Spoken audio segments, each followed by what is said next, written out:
Thanks for downloading a 3CR podcast. 3CR is an independent community radio station based in Melbourne, Australia.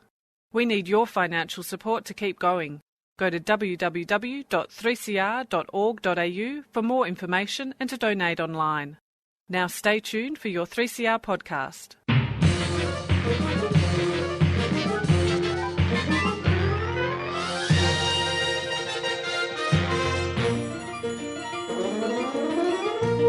Hello and welcome to another episode of Lost in Science. It is all the science that you can handle coming to you through your radio or podcast device on the Community Radio Network and on other channels. We are everywhere. Anyway, my name is Chris, and this week I am looking at a story that has been in the news, but you may not have seen it. I think this one, it's one of those stories that you'd think would be huge news, but I think there's a fair bit of skepticism about it. Oh, it went under the radar, did it? Yeah, it may have gone under the radar. It is supposedly a fossil discovery of the day, nay, maybe even the very hour that the dinosaurs went extinct, allegedly. So they allegedly went extinct, or allegedly it's the day they did. Okay, so we're talking. Pretty sure they did. Okay, we're talking non-avian dinosaurs. I mean, Okay. certain dinosaurs did not go extinct, yes, obviously. You know, obviously. shout out to the birds again, always. But no, this is like one of the theories of how dinosaurs went extinct, which is the asteroid impact, and this fossil site allegedly shows the impact of the fossil impact, the effect of the fossil impact. Anyway, I'll explain it in laborious detail in a few minutes. So, They found a T-Rex and his watch had stopped. No? how would he look at that? Anyway, It was a pocket watch. okay. Claire, what have you got for us? Well, I've got a special guest in the studio this week, Dr. Dwan Price from Deakin University. She's going to be coming in and having a chat with us about her research, which is all around allergens, specifically food allergens, specifically peanut allergies, and what they do and how they get from the gut into into our mouth and then into the gut and then actually into our bloodstream to create an immune response and an allergic reaction. Yeah, so why are people so allergic to them? Yeah, well, why people are so allergic to them, but also how do they get in? Yeah. Well, be warned then, people. This show may contain traces of nuts. Stew. On with the show. Gosh.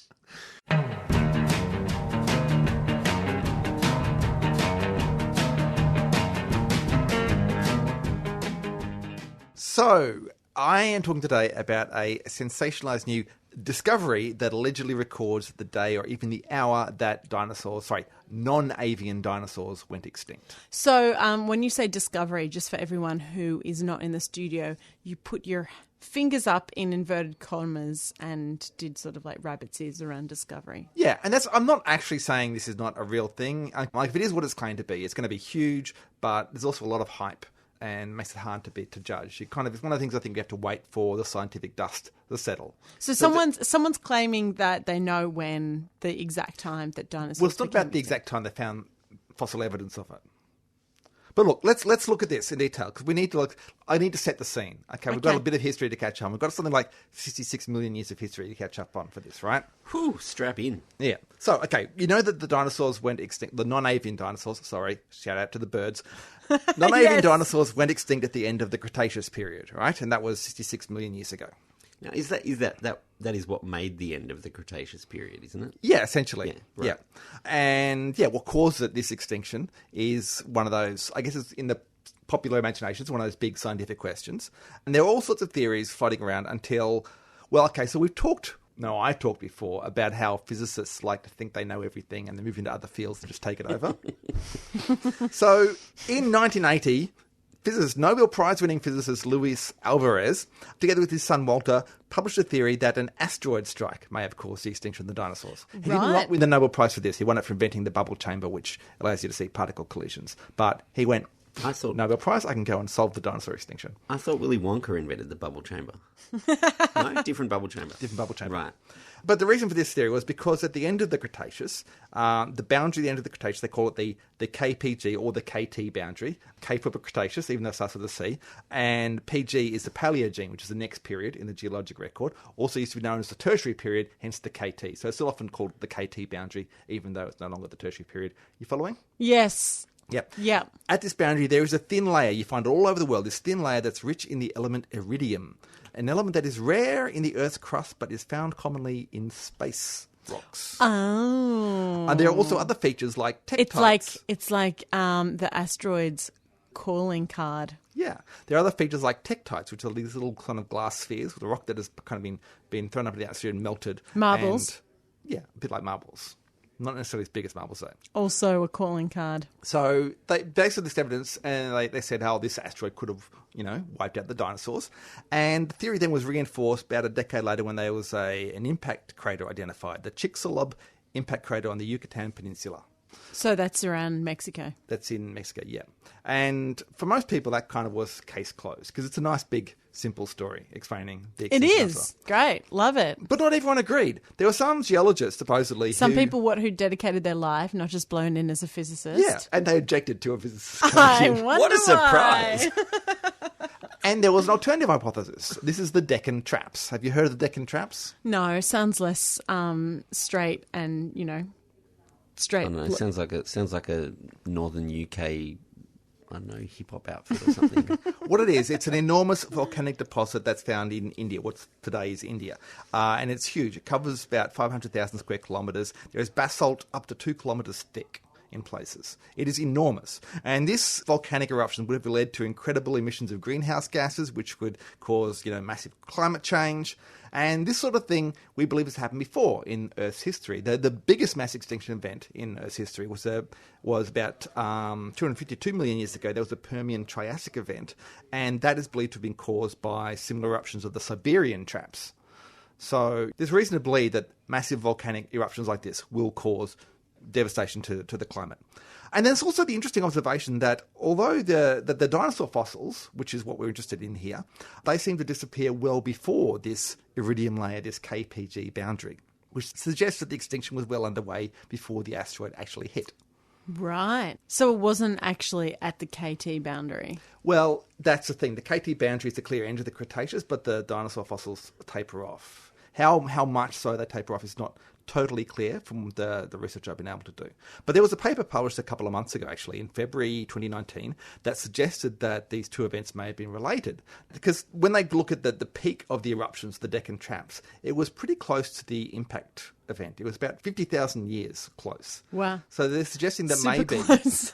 that the asteroid kind of set off some of the eruption. It also, coincidentally, the eruptions were pretty much on the other side of the Earth to the asteroid strike. So they're suggesting there may have been a connection there. But even so, there would have been some eruptions before the asteroid struck. The climate change would have been well underway and the poisonous gases would have been being emitted.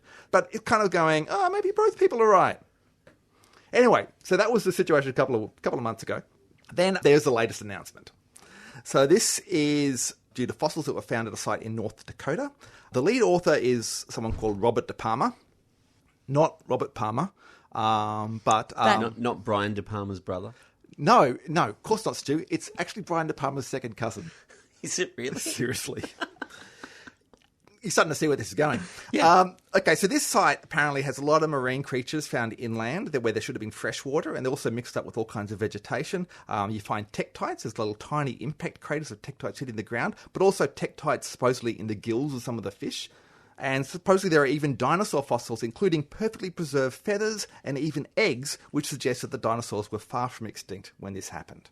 Now, there was a bit of a puzzle how you would have both tektites and a wave, because the tektites should have arrived long before a tsunami would have hit from Mexico in this site. But so now they're saying it's kind of a thing they call a seiche wave, which is where the earthquake from the eruption would set off oscillations in the body of water and be enough to wash the fish around. Anyway, that's a little detail, trying to justify why there was a big wave. Anyway, that's not what we're interested in. What we're interested in is some of the red flags around this discovery. First of this is this discovery was not announced in a scientific journal. It was kind of first publicised in the New Yorker magazine. published on April Fool's Day. An article called The Day the Dinosaurs Died. When I saw this in the news, I thought, this has got to be a joke. But no, it turns out it's not a joke. But the article is quite lengthy. It goes into a lot of detail about Robert De Palma. He is an interesting guy. Like, he fancies himself as an Indiana Jones type character. And I don't just mean that metaphorically. Apparently, in the story, he plays the Raiders of the Lost Ark theme tune when he turns up in his car. He named the fossil site Tanis after the city where the Lost Ark was in Raiders of the Lost Ark. He's only out by 60-odd million years to be in the same even ballpark, but okay. Yeah. He's a PhD candidate, but he's been studying for his PhD for many years now without completing it. He keeps tight hold of any fossils he finds, a bit more so than most people do in the discipline. And he's notorious for a previous discovery of a dinosaur skeleton called Dakotaraptor, which turned out to have turtle bone mixed up in the nearly complete skeleton. So there's a lot of doubt about this guy. And this is concerning. And when you get overhyped discoveries like this, they turn out to be suspect. You know, when you have like a lot of press attention before the thing is examined. Yeah.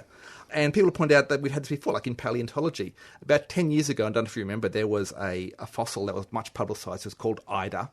From the genus Darwinius, meant to be the missing link in human evolution. Yeah. And this would change everything, they said. And I think most people have forgotten about it by now. Mm.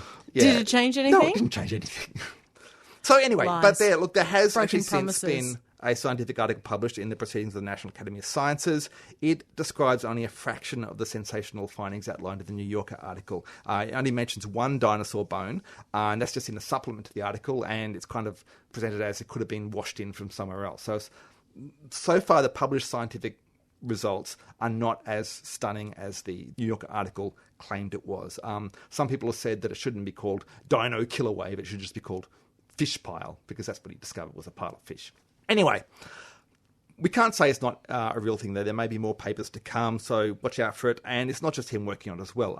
In fact, one of the co-authors is Walter Alvarez, who is the son of Luis Alvarez and was kind of the co-author of the original impact theory. So, you know, there's some big names there. But I just think there's good reason to be sceptical, to wait and see how it turns out. I mean, science and sensation make an appealing mix, but not necessarily a healthy one. Yeah, let's just hope it doesn't turn out to be his last crusade.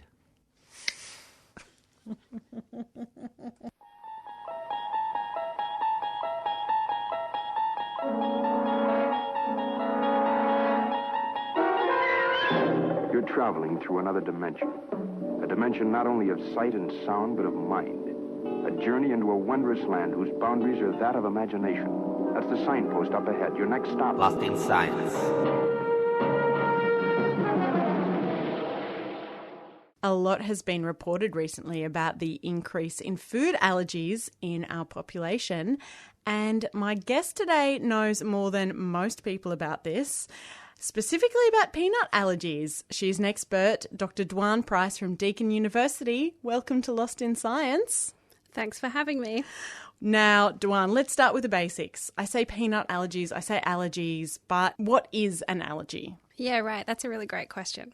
So an allergy, to put it quite simply, is an overreaction of our immune system to foreign entities. So that is particles, and let's say things like food or dust or even pollen that our immune system would react to compared to a normal response. And is there something that makes certain allergens, like peanuts for one thing, make them more reactive? What makes an allergen compared to a non-allergen, for example? Yeah.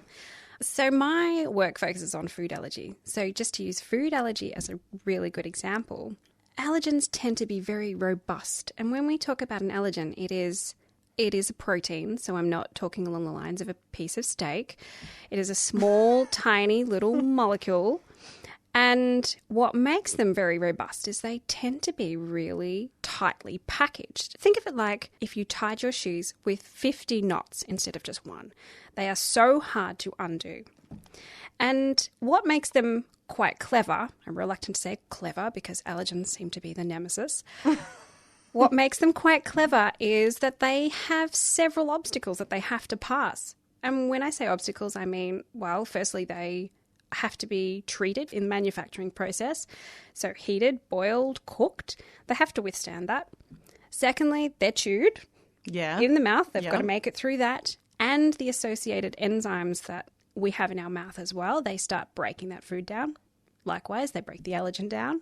they have to make it through the high acid in our stomach Of course, yeah. and the digestive enzymes. Yep. And the acid and the enzymes, they're all geared up to break food down. That's their job. Exactly. So allergens, when I say they're quite clever, they manage to make it through relatively unscathed. And so by the time they make it to the intestine, which is where they need to cross that barrier to make it to the immune system for the very first time, depending on the age of the person, they will be in different forms. So, for example, if that allergen is eaten by let's say an infant, then those allergens would be in a more of a normal, unbroken down state compared to an adult, because our guts are slightly different. So why is it that the peanut allergies are so much worse? Or we hear that, people have a really big reaction to peanut allergies compared to maybe other types of food allergies. Yeah, of course. So quite often you often hear that people they have a fatal anaphylactic reaction to peanuts, where other individuals might just be mildly allergic to egg or milk, for example. I think it's really related to the amount of allergen that elicits an immune response. So with peanuts in particular, we're talking trace amounts.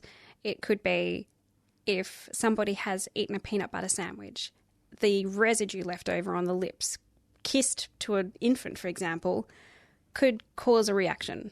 Wow. And when you're talking about a reaction, you're talking about those tiny proteins that are wrapped so tightly getting into their system. Exactly. Yep, that's right.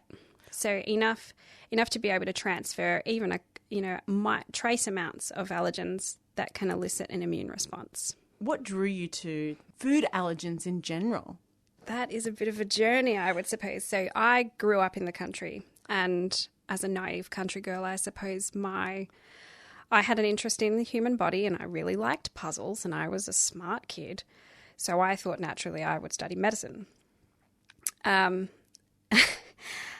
a couple of people have told me I don't have a very good bedside manner. So that probably was a bit of a career path I hope they were change. good friends of yours. Yeah, I'm married to one of them. Okay. Great. During my undergrad, at the end of that undergraduate journey, I think I was left with unanswered questions, especially about immunology and allergies. So I started an honours year, and I really wanted to learn about what the digestive process actually does to allergens in general, and whether that affects their allergenicity. And when I say allergenicity, it's like, ooh, it's like sciencey term. That just means the strength of an allergen's response to elicit an immune response. So a high or a low allergenicity would be a high response or a low response. So very dependent on the person. Yeah, and the allergen. Exactly. Yeah.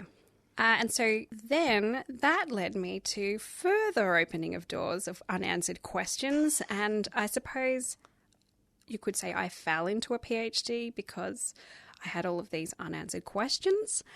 And yes, that led me to looking at how those allergens actually manage to make it across the gut lining.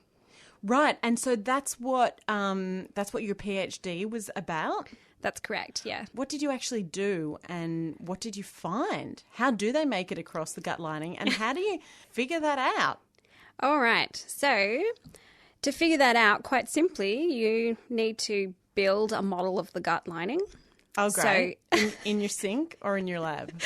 It was definitely in the lab, but I quite often do use kitchen analogies because everyone likes to cook. Yeah, and there is an association between your gut and cooking. And food. And and it all food. makes sense. It's Yeah. a good storyline. So first of all, I had to grow intestinal cells, and we grow them on a really fine mesh. And I usually use the analogy of in a sieve because that has holes and people can relate to that. So the cells we grow in a really nice thin layer, and then that thin layer really mimics how they are inside us. We have a single lining of intestinal cells, and to those I can add peanuts to the top, and I don't mean that I will go out and get a packet of Nobby's nuts and just sprinkle a few on top. They have to be treated in the lab first. Remove the salts and break them up to make sure that they're tiny little dusty particles, if that makes sense. So sort of replicating all of those processes that you were talking about before. Exactly. They have to. You can't just add a whole peanut. That's never going to. That is the equivalent of like trying to get the earth to get through a tiny little sewage hole. It's not going to work. Right. So you have to break them down to their tiny little particles. That is the allergen-sized particles, and then add them to the cells, and then we look at them really closely. Okay. Using microscopy. So using a giant fancy microscope. You're listening to Lost in Science, where Claire is talking to Dwan Price about how allergens get into our immune system through our guts. And so you're actually seeing what's happening at the cellular level in real time? Not necessarily real time. I do have to fix them. That is, kill them. So kill them? Okay. Yeah, scientists can be a little bit sinister in that respect. They are only cells. It's okay. Yeah, they are. Although I did sing to them because I often thought that singing to them will keep them happy and then they won't spitefully die on me. Right, okay. I hope that worked. I think it did. I passed my PhD. Okay. So... And so what did you find after you looked at them, you saw, what was happening at that microscopic level with the allergens passing through the intestinal tract? Yep, exactly. So I found a couple of things, actually. So first of all, I found that they stuck really hard to the surface of the intestinal cells. The allergens did? Yeah, they did. And... if you can naturally think if you stick something to a surface, you're naturally going to increase the ability for that entity or that allergen, for example, to pass through. Secondly, I found that these allergens, they actually make that lining a little bit leaky. Whoa, okay. And they do that by manipulating or changing the special bonds that hold those intestinal cells together.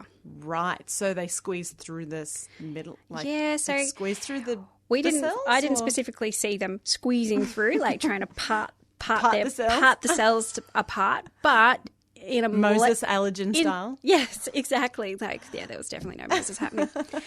But in this respect, they managed to unlock that bond, which means that there's a change in current. So some allergens were managed to pass through. And when I say some, peanuts, unfortunately, have quite a few. There is at least 12. There's probably a few more that have popped up just as we've been talking. You're talking about different specific different allergens. Types of allergens in the peanut. Right, okay. Yep. So that means that different people who have peanut allergies could be allergic to different parts of the peanut. Exactly. Allergen. Yep. So in peanuts, there tends to be two main ones that we talk about.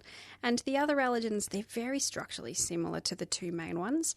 So most of the research is really focused on the two main ones, like my research was. And generally, because the structure of the others is so similar, we can usually gauge that the other allergens will have probably very similar responses. Right, and they all have this ability to make the intestinal lining slightly leaky? Really good question. So we are not positive at the moment which particular allergens have the capacity to do that.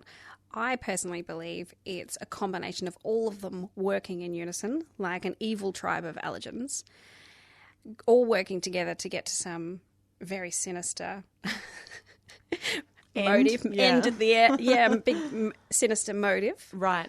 And then once they do get through, that means they can then... They access the immune system. They access the immune system and they create that immune response. Exactly. When an immune reaction occurs, it's not necessarily the first time that the allergens meet the immune system.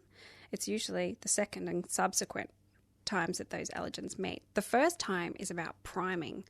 So the immune system learns all about exterior particles. When I say fun, I'm talking about food. And that includes all the microbes in our gut too.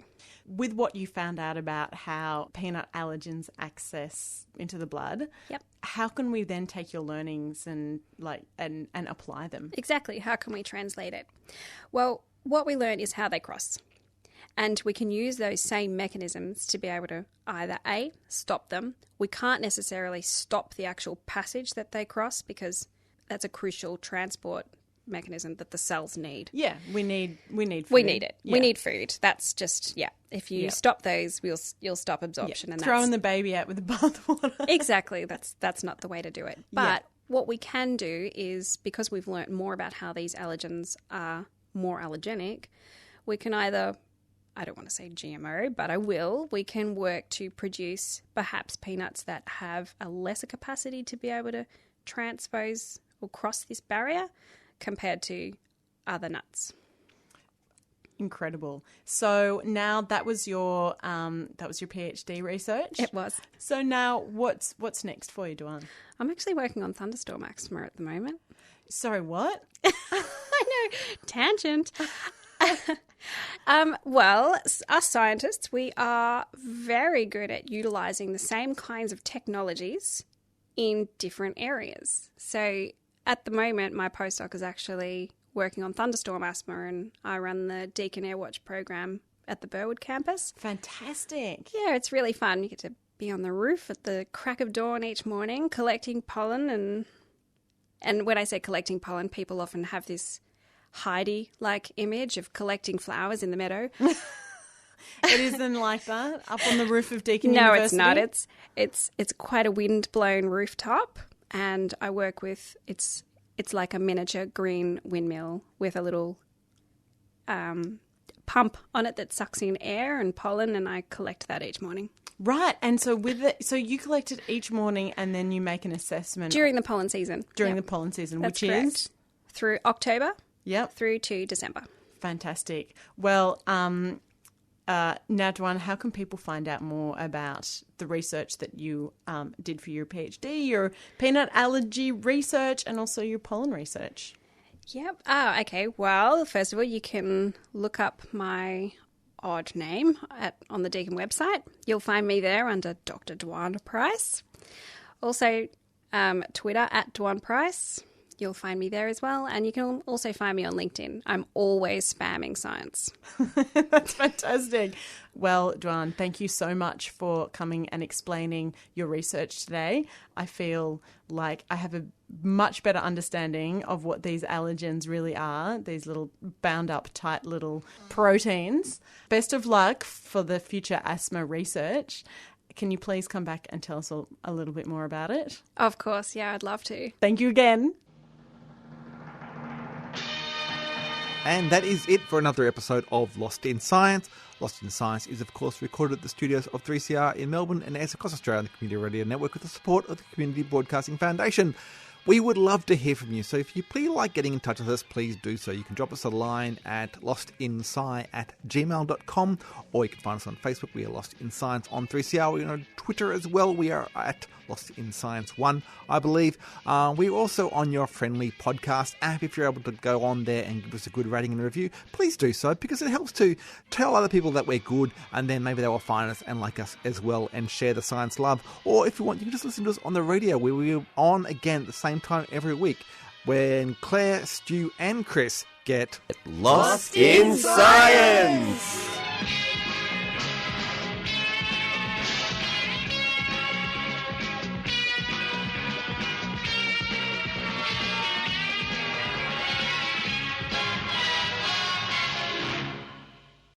Thanks for listening to a 3CR podcast. 3CR is an independent community radio station based in Melbourne, Australia. We need your financial support to keep going. Go to www.3cr.org.au for more information and to donate online.